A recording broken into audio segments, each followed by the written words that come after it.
Hello दोस्तों, नमस्कार। स्वागत है आप सभी का आपके अपने यूट्यूब चैनल में। दोस्तों, आज है 20 नवंबर और आज आपका दिल्ली पुलिस कांस्टेबल का तीसरे शिफ्ट का एग्ज़ाम भी समाप्त हो चुका है। तीसरे शिफ्ट के एग्ज़ाम में पूछे गए सारे जो रियल क्वेश्चन पूछे गए थे वही क्वेश्चन डिस्कस करेंगे।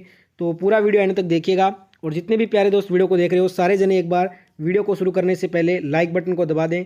सभी के सभी एक बार लाइक करेंगे वीडियो को और सारे के जने एक बार वीडियो को शेयर भी कर देना। जितने भी आपके दोस्त हैं सभी तक ये वीडियो पहुंचाने के लिए शेयर बटन भी दबा दीजिएगा। और अगर आप दिल्ली पुलिस का रोजाना ऐसे ही हर शिफ्ट का एनालिसिस देखना चाहते हैं तो फटाफट से चैनल को सब्सक्राइब करने के बाद नोटिफिकेशन की घंटी को भी ऑन कर लीजिएगा। तो स्टार्ट करते हैं पहले क्वेश्चन से। फर्स्ट क्वेश्चन ही आपका प्रीवियस ईयर का रिपीटेड सवाल पूछा गया फिर से कि सती प्रथा का जो अंत है वो 1829 में किसने किया था। तो इस क्वेश्चन का राइट आंसर हो जाता राजा राम मोहन रॉय के द्वारा किया गया था सती प्रथा का अंत 1829 में। ऑप्शन में गिवन था आपको राजा राम मोहन राय, आपको करेक्ट करना था। अगला क्वेश्चन पूछा गया आपसे कि इनमें से कौन कथक नृत्य से संबंधित है। तो दोस्तों, श्रीमती सितारा देवी, बिरजू महाराज, शंभू महाराज, गोपी कृष्ण, पंडित बिंदादीन महाराज, ये सभी जो हैं कथक नृत्य से बिलोंग करते हैं। तो बताइएगा इनमें से कोई ऑप्शन में था या फिर इनके अलावा कोई ऑप्शन था। जिनको भी इस क्वेश्चन का ऑप्शन पता है वो एक बार कमेंट करेंगे। अगर इनमें से कोई ऑप्शन में होगा तो वो आपका राइट आंसर हो जाएगा। ठीक है, बढ़ेंगे अगले क्वेश्चन की तरफ। अगला क्वेश्चन पूछा गया था आपसे विधानसभा को भंग करने की जो शक्ति है वो किसके पास होती है। तो दोस्तों, मुख्यमंत्री के सलाह पर राज्यपाल के पास ये शक्ति होती है।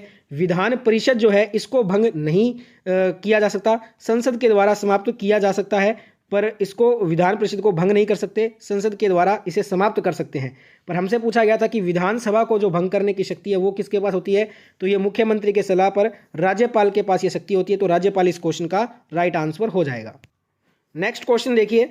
अगले क्वेश्चन में आपसे पूछा गया था दोस्तों कि गोल्डन जो फाइबर होता है वो किसे कहते हैं।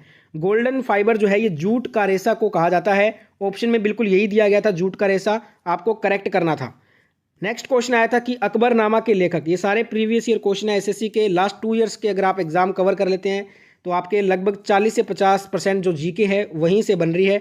तो आप जरूर, अगर आपके पास टाइम है तो लास्ट 2 साल के एसएससी के सारे एग्जाम कवर करके ही जाइए एग्जाम में। अकबरनामा के लेखक हैं अबुल फजल, तो अबुल फजल ऑप्शन में दिया था, आपको करेक्ट करना था अबुल फजल। नेक्स्ट क्वेश्चन आया था कि राज्य के नीति जो निर्देशक तत्व हैं वो इससे संबंधित कोई क्वेश्चन था। ठीक है, तो ये 36 से 51 के बीच में है। बाकी आप बताना एग्जैक्ट सवाल जिनको याद है अच्छे से, और अगर यही क्वेश्चन था तो आपका आंसर हो जाएगा ये। बाकी अगर क्वेश्चन की लैंग्वेज जिनको अच्छे से याद है एक बार कमेंट कर देंगे और ऑप्शन क्या दिए थे वो भी एक बार कमेंट करेंगे। नेक्स्ट क्वेश्चन आया था कि गुलिवर जो ट्रेवल्स पुस्तक है उसके लेखक पूछे गए थे। देखिए, गुलिवर जो ट्रेवल्स है ना, इस बुक के जो ऑथर हैं वो जोनाथन स्विफ्ट हैं। तो जोनाथन स्विफ्ट जो है इस क्वेश्चन का बिल्कुल करेक्ट आंसर हो जाएगा। नेक्स्ट क्वेश्चन आया था कि मृत्यु दंड की सजा को क्षमा कर सकता है, कौन कर सकता है। तो ऑप्शन में था राष्ट्रपति, जो कि बिल्कुल राइट आंसर है। इससे पहले ये दिल्ली पुलिस में आपके 2 से 3 बार ये क्वेश्चन रिपीट हो चुका है, आज फिर से पूछा गया है। तो इसलिए बोल रहा हूँ जिनका भी आगे आने वाले दिनों में एग्जाम है एनालिसिस को पूरा एंड तक देखा कीजिए। बहुत सारे क्वेश्चन इसी पैटर्न पे आपको मिलेंगे आपके शिफ्ट में, और हो सकता है कुछ क्वेश्चन आपको शिफ्टों से रिपीट हो जाए डिट्टो के डिट्टो। अगला क्वेश्चन पूछा गया था रमन मैगसेसे जो पुरस्कार है इसे जीतने वाली पहली महिला कौन थी। रमन मैगसेसे पुरस्कार को जीतने वाली पहली महिला थी मदर टेरेसा। तो राइट आंसर इस क्वेश्चन का हो जाएगा मदर टेरेसा। ठीक है, नेक्स्ट क्वेश्चन देखिए। नेक्स्ट क्वेश्चन आया था कि निम्न में से कौन सी आकृति हिमनद के द्वारा बनती है। तो ऑप्शन में दिया था यू आकृति, जो कि इस क्वेश्चन का बिल्कुल राइट आंसर भी होगा। जो यू आकृति है ना, ये दोस्तों हिमनद के द्वारा बनती है। तो राइट आंसर आपको करके आना था यू आकृति वाला ऑप्शन। वीडियो में आगे बढ़े उससे पहले जितने भी दोस्त वीडियो को यहाँ तक देख चुके हैं और आपने अभी तक लाइक नहीं किया है तो सभी वीडियो को एक बार पॉज करके सारे के सारे जने लाइक बटन को दबाइए। आपके लिए इतना मेहनत कर रहे हैं तो आप एक ज़रूर लाइक कीजिएगा और शेयर भी कीजिए। अगर आपने अभी तक इस वीडियो को नहीं शेयर किया है तो अपने सभी दोस्तों के वीडियो को पहुँचाने के लिए शेयर बटन को दबाइए। और चैनल अगर आप सब्सक्राइब करके नोटिफिकेशन की घंटी को ऑन कर लेते हैं तो इससे हमारी बहुत हेल्प होती है, आपके लिए बिल्कुल फ्री है, तो ज़रूर एक बार सब्सक्राइब कीजिए। नेक्स्ट क्वेश्चन आया था कि 12वीं पंचवर्षीय योजना की जो समाप्ति है वो किस वर्ष में हुई थी। देखिए, जो 12वीं पंचवर्षीय योजना की जो समाप्ति है ना, ये वर्ष 2017 में हुई थी और ये आखिरी पंचवर्षीय योजना थी। ठीक है, तो यहाँ पे 2017 आपको राइट आंसर करना था और ये भारत की अंतिम पंचवर्षीय योजना थी। नेक्स्ट क्वेश्चन देखेंगे। अगला क्वेश्चन पूछा गया था कि शिक्षा का जो अधिकार है वो किस संविधान संशोधन से संबंधित है। देखिए, शिक्षा का जो अधिकार है इसे एक मौलिक अधिकार में ऐड किया गया और ये किया गया था 86वां संविधान संशोधन अधिनियम 2002 के तहत। तो यहाँ पे आपका राइट आंसर होगा 86 अमेंडमेंट 2002। नेक्स्ट क्वेश्चन आया था कि मुगल काल में बादशाह किसको कहा जाता था। मुगल काल में जो बादशाह है ना, ये मुगल शासक को कहा जाता था। अगर ऑप्शन में मुगल शासक दिया होगा तो मेरे अकॉर्डिंग ये आंसर आपका सही होगा, बाकी आप बताना ऑप्शन में था क्या नहीं। नेक्स्ट क्वेश्चन आया था कि पादप जगत का जो उभयचर है वो किसे कहते हैं। देखिए, पादप जगत का जो उभयचर है ना, ये ब्रायोफाइटस को कहा जाता है, तो ब्रायोफाइटस इस क्वेश्चन का राइट आंसर हो जाएगा। अगला क्वेश्चन आया था, निम्न में से कौन एक उभयचर प्राणी नहीं है।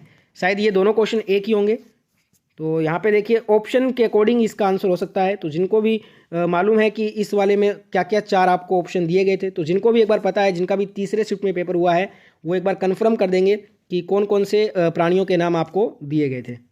तो तीसरे शिफ्ट के इतने ही क्वेश्चन मिल पाए हैं, काफ़ी कम क्वेश्चन मिले हैं आज तीसरे शिफ्ट के। जिनको और क्वेश्चन याद हैं, जिनका भी तीसरे शिफ्ट में पेपर हुआ था और क्वेश्चन अगर आपको याद है तो कमेंट कर देंगे, उनको पीडीएफ में ऐड कर लिया जाएगा और पीडीएफ आपको टेलीग्राम पे मिलता है, तो जरूर कमेंट करें जिनको भी याद है तीसरे शिफ्ट के और क्वेश्चन। अब जो आपको क्वेश्चन करवा रहा हूँ वो आज के सेकंड शिफ्ट के क्वेश्चन है। वैसे तो सेकंड शिफ्ट का एनालिसिस पहले ही हो चुका है, जिनको देखना है वो जाके देख सकता है, पर जो क्वेश्चन आपके छूट गए थे सेकंड शिफ्ट में, वो क्वेश्चन अब अपने कर लेते हैं एक बार। जैसे कि एक क्वेश्चन आया था, थिरुनककरा अरत्तू, जिसे अट्टू भी बोलते हैं, ये जो उत्सव है वो किस राज्य से संबंधित है। ये क्वेश्चन पूछा गया था आपसे, सेकंड शिफ्ट का क्वेश्चन है ये। तो ये जो उत्सव है ना, ये केरल का है, तो केरल आपका बिल्कुल राइट आंसर हो जाता है इस क्वेश्चन का। एक यहाँ पे पूछा गया था कि हाल ही में ब्लाइंड क्रिकेट की प्रतियोगिता किसने जीती, तो ये भारत की विमेंस ब्लाइंड क्रिकेट टीम ने जीती है। भारत की विमेंस ब्लाइंड क्रिकेट टीम ने इतिहास रच दिया। इंटरनेशनल ब्लाइंड स्पोर्ट्स फेडरेशन यानी कि IBS से वर्ल्ड गेम्स 2023 के फाइनल में भारत ने ऑस्ट्रेलिया को 9 विकेट से हराकर गोल्ड मेडल अपने नाम किया था। नेक्स्ट क्वेश्चन यहाँ पे सेकंड शिफ्ट का पूछा गया कि परिवार के मुखिया को क्या कहते हैं। तो परिवार का जो कर्ता है ना, उसे ही परिवार का मुखिया कहा जाता है। तो परिवार का कर्ता अगर ये ऑप्शन में होगा तो आपका बिल्कुल आंसर सही होगा। अगला क्वेश्चन आया था कि 1991 में भारत के प्रधानमंत्री कौन थे। तो भारत में आर्थिक सुधार 1991 के दौरान प्रधानमंत्री जो थे वो PV नरसिम्हा राव थे, ठीक है, और वित्त मंत्री जो थे वो उस समय मनमोहन सिंह थे, ठीक है। अगला क्वेश्चन आया था कि चोरी चोरा जो घटना है वो क्यों हुई थी। तो ये असहयोग आंदोलन में भाग लेने वाले प्रदर्शनकारियों का एक बड़ा समूह पुलिस के साथ भिड़ गया था, इसलिए चोरी चोरा जो घटना है वो घटित हुई थी। अगला क्वेश्चन यहाँ पे पूछा गया था कि संपूर्ण ग्रामीण रोजगार जो योजना है वो किस वर्ष में शुरू हुआ। तो ये 2001 में हुआ था। संपूर्ण ग्रामीण रोजगार योजना वर्ष 2001 में शुरू की गई। संपूर्ण ग्रामीण जो रोजगार योजना है इस का फरवरी 2006 में जो है नाम जो है चेंज कर दिया गया, ठीक है। अगला क्वेश्चन यहाँ पे पूछा गया कि भारत की जो आकस्मिक जो निधि है का जो संरक्षक होता है वो कौन होता है। तो वो राष्ट्रपति को ही बोलते हैं, तो राष्ट्रपति इस क्वेश्चन का राइट आंसर होगा। एक आया था कि एशियन गेम्स में भारत ने एशियन गेम्स 2023 में भारत का स्थान कौन सा था। तो भारत जो है इसमें चौथे स्थान पे फिनिश किया है, ठीक है। तो ये सेकंड शिफ्ट के कुछ क्वेश्चन जो छूट गए थे वो भी हमने कर लिए हैं। तीसरे शिफ्ट के जिनको और क्वेश्चन याद है वो कमेंट करेंगे। पूरा वीडियो देखने के लिए धन्यवाद। जय हिंद, जय भारत। जिनका भी कल एग्जाम है सभी को best of luck. Video and करने से पहले एक बार लाइक शेयर सब्सक्राइब जरूर करके जाइए।